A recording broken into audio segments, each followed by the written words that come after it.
Stephanie Padovani with Best Hudson Valley Wedding Ever, and I'm here today with Jenny Magliano of makeupbyjenny.com. And she's going to answer some of the big questions that brides have shared with me about makeup, which is something that I'm pretty ignorant about. So I'm hoping to learn a thing or two today as well. So Jenny, now I'm one of those girls, I don't wear a lot of makeup, but let's just say I'm getting married and I want to look really good for my photos. And I'm kind of worried that I'm going to look fake and made up on my wedding day because I don't usually wear makeup. So, I mean, what can I do? Basically, you just need to communicate with your makeup artist. You need to let them know this is how I want to look. What I do is I always start out very natural, and I have them look at it. If they want more, we add more. If they don't, we just leave it as it is. But it's very, very, very important. You need to communicate. You need to let them know what you want, and you need to let them know what you don't want. So it's very important.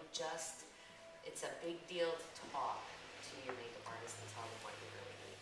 So how could I tell you what I want? Should I bring pictures or?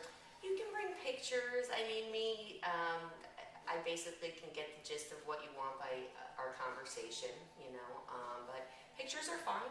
Yeah, pictures are always good. If that makes you feel more comfortable, then that's what you should do.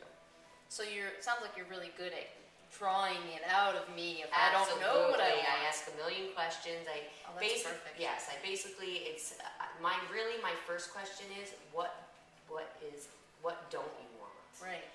What will make you unhappy? And I try to go from there. I try to work backwards. And it usually works. It's worked for me for all these years. So yeah, because I could think of a million things that I don't want to look like makeup wise. Right. But what do I want? Yeah, most people don't know what they want.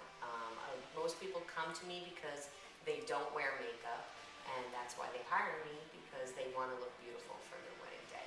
I do explain to them the makeup that I use is, it's for camera, it's for photography, and it may be just a little bit heavier than what you're used to, but it's gonna last all day, and it's gonna look very natural and beautiful.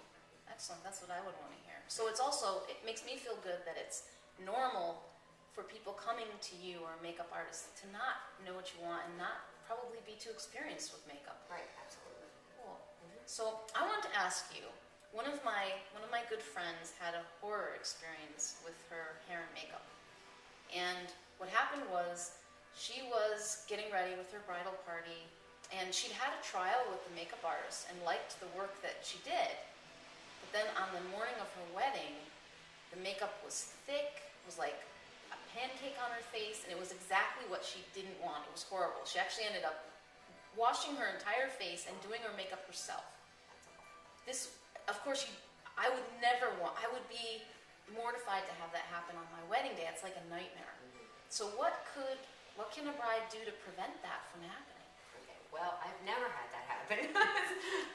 But all I can say is if you don't like when you get out of that chair and you go look in that mirror and you don't like it, especially on your wedding day, you stop. I don't care if you have 8 other bridesmaids that have to be done. You are the most important. You make sure that you let them know you do not like it, and you make them do it again. And talk to them about what you had done at the trial. Sometimes it gets a little crazy when there's a big bridal party. I don't know, circumstances are different in every situation, but I know I write things down. So I always know, what I'm using, what we use the day of the trial. And the big thing is that don't let them leave if you're unhappy. Just don't. It's not fair to you.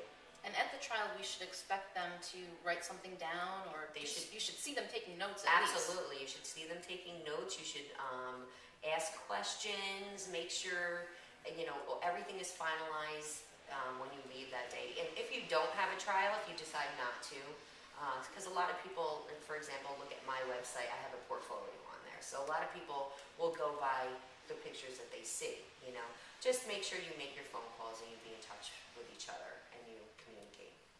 All right, that sounds pretty good. That makes me feel a little bit better if I was a bride and I was doing this. Yeah. So what kinds of questions could they ask?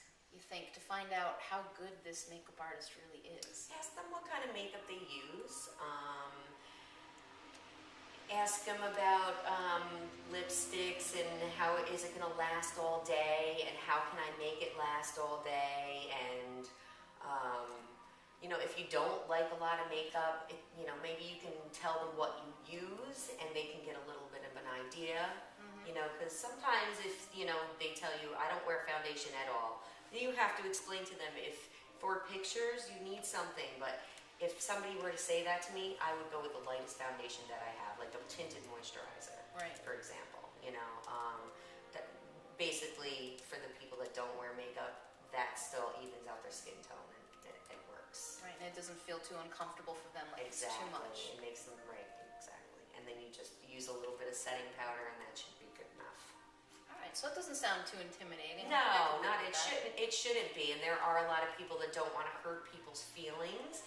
And I am classic one of those people, you know. But if that were me paying all that money to somebody, and it's my wedding day, and those pictures are going to last you a lifetime, that you can never change what they look like, you really need to tell them and communicate with them. It's very, very important.